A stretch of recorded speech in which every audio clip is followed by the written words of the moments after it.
ሰላም አድማጮች በርከት ያሉ ማንቸስተር ዩናይትድን የተመለከቱ ወቅታዊና አሁናዊ መረጃዎችን ይዘንላችሁ ቀርበናል። በቅድሚያ ዋና ዋናዎቹን እንጠቁማችሁ።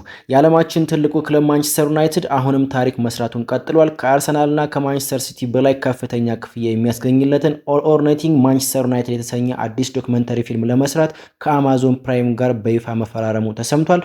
በኦልድ ትራፎርድ ከሁሉም አቅጣጫ የገንዘብ ዝናብ እየዘነበ ነው ተብሏል። ማንቸስተር ዩናይትድ ለክረምት ዝውውር የሚሆን ተጨማሪ 128 ሚሊዮን ፓውንድ ማግኘቱን ተከትሎ በዝውውር ገበያው ላይ በስፋት ለመሳተፍ ቆርጦ ተነስቷል።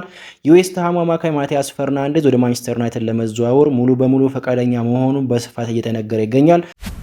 በተጨማሪም ማንቸስተር ዩናይትድ በቶናሊና በሉዊስ ሃል ዝውውር ላይ ጠንከር ያለ ውሳኔውን አስተላልፏል። ከሩበን አሞሪም ስንብት በኋላ በማይክል ካሪክ የሚመራው አዲሱ የኦልድ ትራፎርድ ፕሮጀክት የብሩኖ ፈርናንዴዝ አዲስ የደሞዝ ሪከርድና የማርከስ ራሽፎርድ ወደፊት እጣ ፈንታ ምን ሊሆን ይችላል? እነዚህና ሌሎች የማንቸስተር ዩናይትድ መረጃዎችን ይዘንላችሁ ቀርበናል። ታዲያ ቪዲዮ ላይክ እና ሼር እንዲሁም ደግሞ ቻናሉን ሰብስክራይብ እያደረጋችሁ እስከ መጨረሻው አብራችሁን ቆዩ። ወደ ዝርዝር መረጃዎቹ እንለፍ። ማንቸስተር ዩናይትድ አዲስ ዶክመንተሪ ፊልም ሊሰራ መሆኑን በኦፊሻል ገጹ በይፋ አሳውቋል። ይህ ጉዳይ ባለፈው ዓመት በሩበን አሞሪም የአሰልጣኝነት ዘመን የታሰበ ቢሆንም ሩበን አሞሪም የተጫዋቾችን ትኩረት ይበታተናል ብሎ በማመኑ በኦልድ ትራፎርድና በካሪንግተን የልምምድ ማዕከል ካሜራዎች እንዲገቡ አልፈቀደም ነበር። አሁን ላይ የክለቡ ሰዎች ከማይክል ካሪክ ጋር በመነጋገር ፊልሙን ለመስራት ትክክለኛው ጊዜ መሆኑን በመረዳት በጋራ ስምምነት ላይ ወይም ደግሞ ኮመን አንደርስታንዲንግ ላይ መድረስ ችለዋል። በዚህም መሰረት ማንቸስተር ዩናይትድ ከአማዞን ፕራይም ጋር በመተባበር ኦል ኦር ነቲንግ ማንቸስተር ዩናይትድ የተሰኘ አዲስ ዘጋቢ ፊልም እንደሚያዘጋጅ ተገልጿል። ዘጋቢ ፊልሙ በአብዛኛው የ2026-2027 የውድድር ዘመን ከካሜራ ጀርባ ያሉ ሁነቶችን የሚዳስስ እንደሚሆን ይጠበቃል። የዚህ ፊልም ዝግጅት ዋና ዓላማ ማንቸስተር ዩናይትድ በዓለም ዙሪያ ካሉት በቢሊየን የሚቆጠሩ ደጋፊዎቹ ጋር ያለውን ግንኙነት ለማጠናከርና ግልጽ የሆነ ፐብሊክ ሪሌሽን ለመገንባት ነው ተብሏል።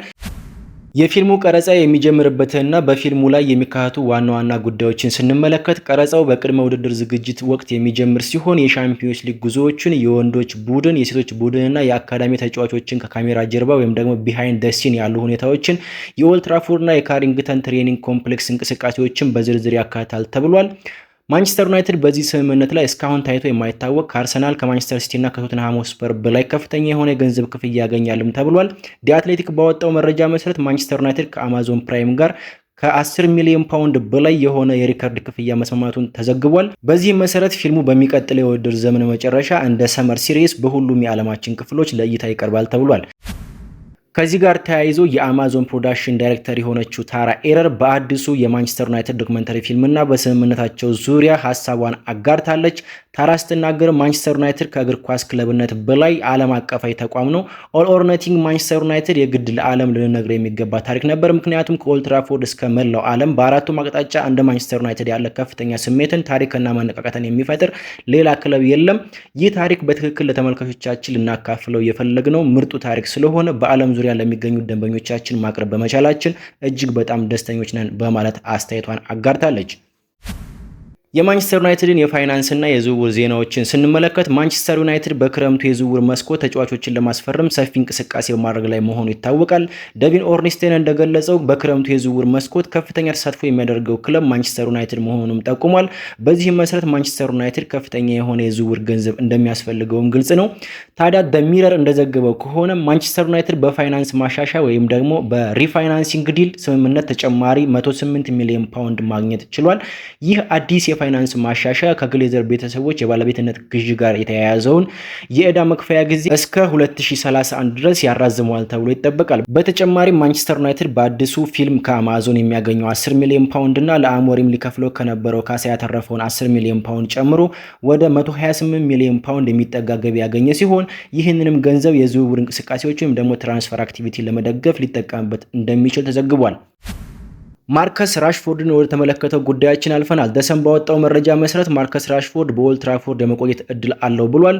ማርከስ ራሽፎርድ በባርሴሎና የነበረው የውሰት ቆይታ ተጠናቆ ወደ ማንቸስተር ዩናይትድ ከተመለሰ በኋላ ብዙ መረጃዎች እየወጡ ይገኛሉ። ከመረጃዎቹ መካከል የጀርመኑ ክለብ ባየር ሙኒክ እንዲሁም በፕሪሚየር ሊጉ ደግሞ ቼልሲ፣ አርሰናልና አስቶን ቪላ የራሽፎርድ ፈላጊዎች ናቸው ተብሏል። በተጨማሪም እነዚህ ዝውውሮች ካልሳኩ ማርከስ ራሽፎርድ በኦልድ ትራፎርድ የመቆየት እድል እንዳለውም ተነግሯል። እንደሚታወቀው ባርሴሎና የራሽፎርድን ዝውውር በ26 ሚሊዮን ፓውንድ ቋሚ ከማድረግ ይልቅ 70 ሚሊዮን ፓውንድ በመክፈል አንቶኒ ጎርደንን ከኒውካስል አስፈርሟል። ይህንን ተከትሎ የማርከስ ራሽፎርድ ቀጣይ ዕጣ ፈንታና መዳረሻ ጥያቄ ውስጥ በመግባቱ አሰልጣኝ ማይክል ካሪክ ራሽፎርድን መልሶ በቡድኑ ውስጥ ለማካተት ፍላጎት እንዳለው እየተነገረ ይገኛል። ማርከስ ራሽፎርድ ባለፉት 2 ዓመታት ብዙ ውጣ ውረዶችን ቢያሳልፍም ማይክል ካሪክ ራሽፎርድን ወደ ቀድሞ ብቃቱ መመለስ እንደሚችል ያምናል ተብሏል። ታዲያ የማይክል ካሪክ ውሳኔ በደጋፊዎች ዘንድ የተለያዩ አስተያየቶችን እያስነሳ ይገኛል። አንዳንዶች ራሽፎርድ በካሪክ ስር ሊስተካከልና ወደ ቀድሞ አቋሙ ሊመለስ ይችላል ሲሉ፣ ሌሎች ደግሞ የመልበሻ ክፍሉ ሊረብሽ ይችላል ብለው ከመስጋት አንጻር ማንቸስተር ዩናይትድ አዳዲስ ተጫዋቾችን ማስፈረም ላይ ማተኮር አለበት የሚል እምነት አላቸው። ሌላ የወጣው አዲስ መረጃ ከሊቨርፑልና ከማንቸስተር ሲቲ ውጪ ማርከስ ራሽፎርድን ለማስፈረም የሚፈልጉ ክለቦች በ40 ሚሊዮን ፓውንድ የውል ማፍረሻ ማስፈረም እንደሚችሉ ተገልጿል። ከዚህ ጋር ተያይዞ በርካታ የፕሪሚየር ሊግ ክለቦች ፍላጎታቸውን ቢያሳዩ ማርከስ ራሽፎርድ ግን ወደ ሌላ እንግሊዝ ክለብ ከመሄድ ይልቅ በማንቸስተር ዩናይትድ ያለውን ኮንትራክት አክብሮ መቆየትን ይመርጣል ሲል ዴቪድ ኦርንስቲን አስነብቧል። የማንቸስተር ዩናይትድ የልብ ትርታ የሆነው ብሩኖ ፈርናንዴዝ በኦልድ ትራፎርድ ለረጅም ጊዜ ሊቆይ እንደሆነ ተገልጿል። ማንቸስተር ዩናይትድ ካፕቴን ብሩኖ ፈርናንዴዝን ለረጅም ጊዜ ለማቆየት አዲስና እጅግ ከፍተኛ ክፍያ ያለው የኮንትራት ስምምነት እያዘጋጀ መሆኑ ታውቋል። ማንቸስተር ዩናይትድ በጀመረው አዲስ የለውጥ ጉዞና በማይክል ካሪክ ፕሮጀክት ውስጥ ብሩኖ ፈርናንዴዝን የቡድኑ ሞተርና መለያ አድርገው እንደሚመለከተው ግልጽ ነው። ታዲያ በዝውውር ገበያው ላይ የሳውዲ ክለቦችን ጨምሮ የብዙዎች አይን በካፕቴን ብሩኖ ፈርናንዴዝ ላይ ቢያርፍም ማንቸስተር ዩናይትድ ግን የ31 ዓመቱን ኮከብ በምንም አይነት ዋጋ አሳልፎ ለመስጠት ፍላጎት የለውም ተብሏል። ማንቸስተር ዩናይትድ ባዘጋጀው በዚህ አዲስ የኮንትራት ስምምነት መሰረት የብሩኖ ፈርናንዴዝ ሳምንታዊ ደሞዝ ወደ 375,000 ፓውንድ ከፍ የሚል ሲሆን ይህም በማንቸስተር ዩናይትድ ታሪክ ከፍተኛው የሳምንታዊ ደሞዝ ተከፋይ በመሆን ከዴቪድ ዴያ ሪከርድ ጋር እኩል ያደርገዋል ተብሏል። ይህ ከፍተኛ የደሞዝ ጭማሪም ብሩኖ ፈርናንዴዝ ለማንቸስተር ዩናይትድ ላበረከተው ከፍተኛ አገልግሎት የተሰጠ የእውቅና ሽልማት እንደሆነም ተገልጿል። ይህ የብሩኖ ፈርናንዴዝ አዲሱ የኮንትራት ስምምነት ለምን አሁን እንዲሆን ተፈለገ ከተባለ መልሱ በጣም ቀላል ነው። ማንቸስተር ዩናይትድ በአሁኑ ሰዓት በአማዞን ፕራይም የዶክመንተሪ ፊልም ቀረጻና በማይክል ካሪክ አዲስ ፕሮጀክት ውስጥ እያለፈ ስለሆነ የቡድኑን መረጋጋት ለመጠበቅ የብሩኖ ፈርናንዴዝ መቆየት እጅግ በጣም ወሳኝ ጉዳይ ነው። ብሩኖ ፈርናንዴዝም ቢሆን ለክለቡ ባለው ጥልቅ ፍቅርና ቁርጠኝነት የተነሳ በማንቸስተር ዩናይትድ ቤት ዋንጫዎችን የማንሳት ትልቅ ህልም አለው። በዚህም መሰረት የኮንትራቱ ዝርዝር ጉዳዮች በጥቂት ሳምንታት ውስጥ ተጠናቀው ይፋ ይሆናሉ ተብሎ ይጠበቃል። ማንቸስተር ዩናይትድ በሳንድሮ ቶናሊ እና በሉዊስ ሃል ዝውውር ላይ ውሳኔውን አሳውቋል። በፋብሪዚዮ ሮማኖ እና በተለያዩ የስፖርት መገናኛ ብዙሃን የወጡ መረጃዎች እንደሚያመለክቱት ማንቸስተር ዩናይትድ በዝውውር እጩዎቹ ላይ ትልቅ የሚባል ለውጥ አድርጓል። በተለይ ደግሞ የኒውካስል ተጫዋቾች ከሆኑት መካከል ለሳንድሮ ቶናሊ የነበረውን ፍላጎት ሰርዞ በሉዊስ ሃል ላይ ብቻ ለማተኮር መወሰኑ በስፋት እየተነገረ ይገኛል። ለዚህ ውሳኔ ዋናው ምክንያት ለቶናሊ እና ለሉዊስ ሃል በዝውውር በጋራ የሚጠየቀው ከ120 እስከ 130 ሚሊዮን ፓውንድ ክፍያ ለክለቡ የፋይናንስ አቅም በጣም ከፍተኛ በመሆኑ ማንቸስተር ዩናይትድ ከቶናሊ ዝውውር ራሱ ሙሉ በሙሉ አግልሏል ተብሏል። በዚህ ሰዓት ማንቸስተር ሲቲ፣ አርሰናል እና ቶትናም ሆትስፐር የቶናሊ ፈላጊዎች መሆናቸውም ተገልጿል። ነገር ግን ማንቸስተር ዩናይትድ ከቶናሊ ዝውውር ቢወጣም የግራ ክንፍ ተከላካይ ለማስፈረም ትልቅ እቅድ ስላለው በሉዊስ ሃል ላይ ያለው ፍላጎት አሁንም ጠንካራ በመሆኑ ከተጫዋቹ ወኪሎች ጋር ንግግሩን ቀጥሏል ሲል ፋብሪዚዮ ሮማኖ መረጃውን አጋርቷል። ኒውካስል ዩናይትድ በዝውውር ጉዳዮች ላይ ጠንካራ ተደራዳሪ በመሆኑ በሉዊስ ሃል ዝውውር ዙሪያ ትልቅ ስጋት ሊፈጥር ይችላል። ምክንያቱም ኒውካስል አንቶኒ ጎርደንን ለባርሴሎና ስለሸጠ እንደ ሉዊስ ሃል ያሉ ቁልፍ ተጫዋቾችን ማቆየት ባይችል እንኳን በቀላሉ የመልቀቅ ፍላጎት ስለማይኖረው ማንቸስተር ዩናይትድ ተጫዋቹን ለማስፈረም ከ60 ሚሊዮን ፓውንድ በላይ ሊጠየቅ እንደሚችል ይገመታል።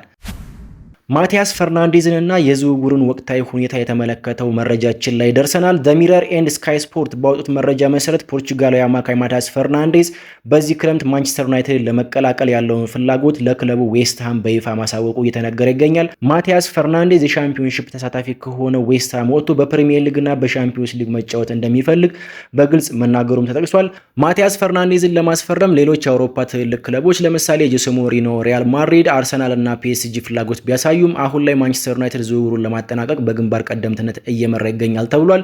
የድርድሩን ወቅታዊ ሁኔታና የፈርናንዴዝን ፍላጎት በተመለከተ ማቲያስ ፈርናንዴዝ ቅድሚያ የሚሰጠው ለማንቸስተር ዩናይትድ ሲሆን ማንቸስተር ዩናይትድም ከፈርናንዴዝ ጋር በግል ጥቅም ዙሪያ ለመስማማት ፈታኝ እንደማይሆንበት እርግጠኛ ነው ተብሏል። ከዚህ ጋር ተያይዞ ማንቸስተር ዩናይትድ የማቲያስ ፈርናንዴዝ ወኪል ከሆነው ጆርጅ ሜንዴሽ ጋር የሚያደርገው ንግግር በጥሩ ሁኔታ እየሄደና በአድቫንስድ ደረጃ ላይ መድረሱንም ዴቪድ ኦርንስቲን ገልጿል። ዌስትሃም በበኩሉ ለማቲያስ ፈርናንዴዝ ዝውውር 80 ሚሊዮን ፓውንድ ቢጠይቅም ማንቸስተር ዩናይትድ የጠቀሰውን 80 ሚሊዮን ለመክፈል ስለማይፈልግ እስከ 70 ሚሊዮን ፓውንድ የሚጠጋ የዝውውር ሂሳብ ለማቅረብ የተዘጋጀ እንደሆነ ተዘግቧል።